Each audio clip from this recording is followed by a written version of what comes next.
Samantala, nagbigay naman ng reaksyon si dating DILG Secretary Rafael Alunan kaugnay sa issue ng Enhanced Defense Cooperation Agreement o ng EDCA.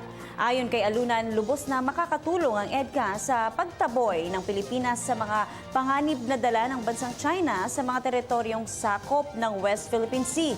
Ang buong ulat kunin natin mula sa aming kasamang si Ria Fernandez, live via phone patch.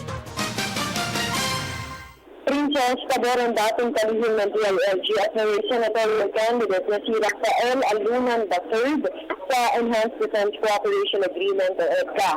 Sa ating eksklusibong panayam kay Alunan, sinabi niya kailangan pa ng Pilipinas ang tulong mula sa mga kaalyado nito hanggat hindi pa nito kayang mag-isang labanan ng mga panganib na kinaharap.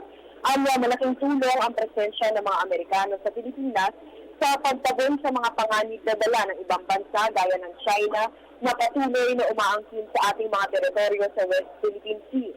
Papalalakas din naman ng EDCA ang kakayahan ng ating mga sundalo na pangasiwaan ng mga modernong kagamitan. Ayon kay Alunan, mahalagang magtulungan ang lahat ng bansang apektado ng mga agresibong akto ng China dahil malaking balakid ito hindi lamang sa seguridad ng rehiyon at daigdig, kundi maging sa kalakalan. Noong nakaraang linggo, pinagtibay ng Korte Suprema ang legalidad ng EDCA sa ilalim ng naturang kasunduan, pinapayagan ng pinataas na presensya ng mga sundalo ng Estados Unidos sa Pilipinas. Mula sa Manila, ako si Ria Fernandez para sa Telebisyon ng Bayan.